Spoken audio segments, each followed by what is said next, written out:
Good afternoon, my friends. Couple things going on. One, excited, it's my 10-year wedding anniversary, so lots of excitement today. And two, we made the announcement today, the next Michigan's Best search is going to be Best Barbecue Restaurant. We haven't done it in 6 years.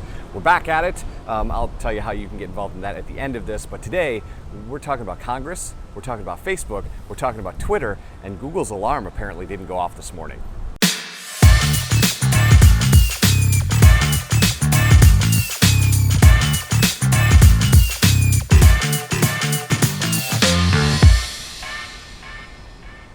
So Facebook's Sheryl Sandberg and Twitter's Jack Dorsey were in front of Congress today to talk about politics and election meddling. We are not talking about that today. What was interesting, though, is that Google was invited and then suspiciously absent from the testimony this morning. What we are talking about, though, today is the climate of fear that comes out of things like that. They are looking for people who are what are known as bad actors or messing with the politics in the United States. You are trying to get your ads and your content to run on Facebook specifically, because that's what we're going to talk about today. And there's some things that can go wrong when we're all running around looking for this thing known as fake news. So the idea of fake news is a complex one, a nuanced one, and a divisive one, and quite honestly, impossible to get into any nuance in a 2-minute video. What you need to know, though, is that the Facebook algorithm is trying to look for these things that it's labeling fake news. And while it's doing that, it catches some things that might not necessarily be just that. Here's an example. He's got a website, and he's got a Facebook page, and he specializes in positive news. So he goes to post a link from a site called Bored Panda, a fairly well-known, kind of clickbaity sort of website. Facebook flags it and gives him this warning that reads like this.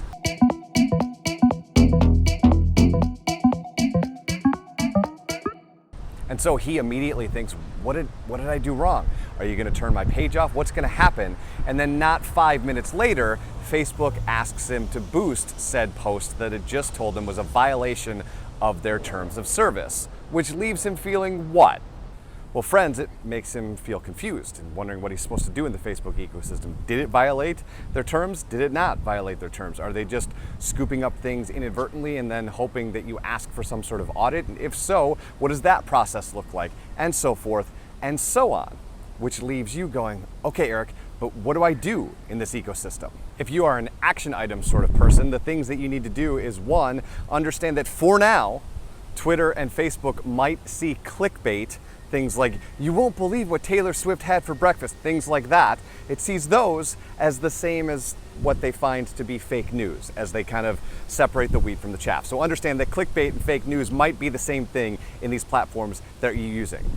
The second thing you need to know is that you need to rent less and own more. What does that mean? Well, friends, we've been talking about it for the better part of 3 years. You have to work to become a publisher. You have to make more than you borrow from the internet.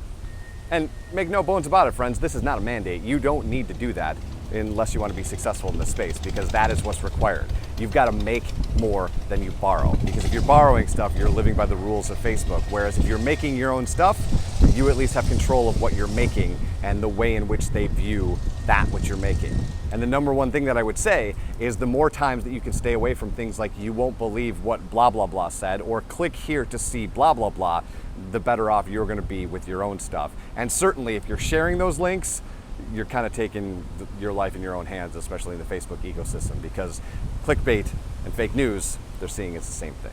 All right, friends, we are in Flint next week, so I'll have ticket information up on the MLive Media Group page, so you can get tickets to that if you want to go check me out next Friday. And for Michigan's Best Barbecue, you can go to mlive.com. There's an article which explains exactly what you need to do to vote for your favorite spot. Have a wonderful day. As always, if there's questions, it's Eric at mlive.com.